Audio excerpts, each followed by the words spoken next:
নমস্কাৰ শ্ৰদ্ধাৰ ছাত্ৰছাত্ৰীসকল বিদ্যালয় শিক্ষাৰ সৈতে সম্পৰ্ক থকা আপোনালোকৰ অসমীয়া ইউটিউব চেনেল ইনফৰ্ম হাবৰ আন এটি গুৰুত্বপূৰ্ণ ভিডিঅ'লৈ স্বাগতম জনাইছোঁ।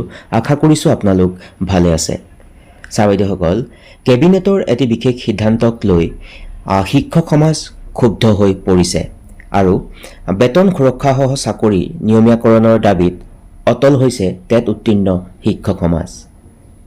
আজি কিছুদিনৰ পূৰ্বে এখন বিশেষ বাতৰি কাকতত এই সম্পৰ্কে এটা বাতৰি প্ৰচাৰ হৈছিল আৰু আজি সেই বাতৰিটোৰ আলমত এই সকলোখিনি কথা আপোনালোকক অৱগত কৰাবলৈ চেষ্টা কৰিম।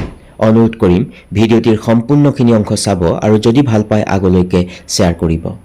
ছাত্ৰছাত্ৰীসকল এইটোৱে আছিল সেই বাতৰি কাকতখনত প্ৰকাশ পোৱা বাতৰিৰ শিৰোনাম আৰু উল্লেখ কৰি লিখিছিল কেবিনেটৰ সিদ্ধান্তক লৈ প্ৰতিক্ৰিয়া, আদালতৰ ৰায়লৈ অপেক্ষা, বেতন সুৰক্ষাসহ চাকৰি নিয়মীয়াকৰণৰ দাবীত অটল টেট উত্তীৰ্ণ শিক্ষক সমাজ।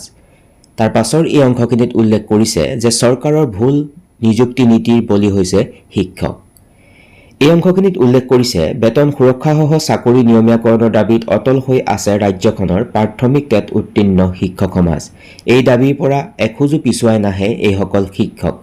নলবাৰীত যোৱা ২৭ জুনত অনুষ্ঠিত কেবিনেটৰ জৰিয়তে অসম চৰকাৰে সৰ্বশিক্ষাৰ অধীনত কৰ্মৰত টেট উত্তীৰ্ণ ঠিকাভিত্তিক শিক্ষকসকলক বিশেষ নিযুক্তি অভিযানৰ জৰিয়তে নিয়মীয়াকৰণৰ বাবে লোৱা সিদ্ধান্তক আদৰণি জনায়ো আজি সদৌ অসম প্ৰাথমিক টেট উত্তীৰ্ণ শিক্ষক সমাজে স্পষ্টভাৱে কয় যে টেট উত্তীৰ্ণ শিক্ষকসকলক চৰকাৰে যি পদ্ধতি অৱলম্বন কৰিয়ে নিয়মীয়াকৰণ নকৰক কিয় বেতন সুৰক্ষা তেওঁলোকে পাবই লাগিব।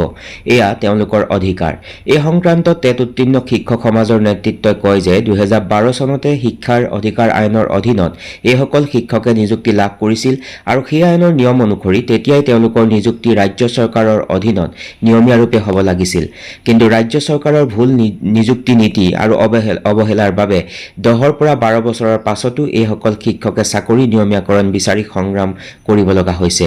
উল্লেখযোগ্য যে চলিত বৰ্ষত ১৭ জানুৱাৰীত বিদ্যালয় শিক্ষা বিভাগে টেট উত্তীৰ্ণ ঠিকাভিত্তিক শিক্ষকসকলৰ চাকৰি নিয়মীয়াকৰণ কৰাৰ উদ্দেশ্যে এটা বিকল্প বাছনি ব্যৱস্থা প্ৰৱৰ্তন কৰিছিল। সেই অনুসৰি বিকল্প বাছনি পত্ৰত চহী কৰাসকলে পূৰ্বৰ সকলো সা সুবিধা হেৰুৱাই চাকৰিটো পুনৰ নতুনকৈ আৰম্ভ কৰিব পাৰিব আৰু যিসকলে এই পত্ৰত চহী নকৰে তেওঁলোকে সৰ্বশিক্ষাৰ অধীনতে ঠিকাভিত্তিক ৰূপে পাই থকা সুবিধাবোৰৰ সৈতে কৰ্মৰত হৈ থাকিব লাগিব। চৰকাৰৰ এই বিকল্প বাছনি ব্যৱস্থাৰ প্ৰত্যাহ্বান জনাই টেট উত্তীৰ্ণ শিক্ষক সমাজে উচ্চ ন্যায়ালয়ৰ দ্বাৰস্থ হৈছিল। সম্প্ৰতি এই গোচৰটো বিচাৰাধীন অৱস্থাতে আছে।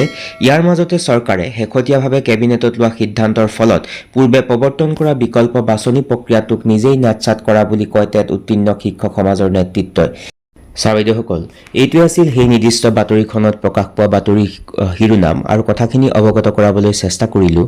মুঠৰ ওপৰত কেবিনেটে যি সিদ্ধান্ত গ্ৰহণ কৰিছে ঠিকাভিত্তিক শিক্ষকসকল বা টেট উত্তীৰ্ণ শিক্ষকসকলক নিয়মীয়াকৰণৰ কাৰণে, গতিকে এই ক্ষেত্ৰত একাংশ টেট উত্তীৰ্ণ শিক্ষক সমাজৰ মাজত কিছুমান খেলি মেলি বা বিসংগতিৰ সৃষ্টি হৈছে আৰু তেওঁলোকৰ মুঠৰ ওপৰত প্ৰধান দাবীটো হ'ল যে যি বেতন সুৰক্ষাসহ তেওঁলোকৰ চাকৰি নিয়মীয়াকৰণ কৰাৰ চৰকাৰৰ প্ৰয়োজন আছে, কাৰণ যিহেতুকে তেওঁলোকে ইতিমধ্যে প্ৰায় বহু বছৰ ধৰি তেওঁলোকে নিজৰ কণ্ট্ৰেকচুৱেল বা ঠিকাভিত্তিক হিচাপে কাম কৰি আছে। গতিকে যদি পে' প্ৰটেকশ্যন নিদিয়ে তেতিয়াহ'লে তেওঁলোকৰ দৰমহাৰ বহুতখিনি কমি যাব বা বিভিন্ন ক্ষেত্ৰত তেওঁলোকৰ অসুবিধা আহিব।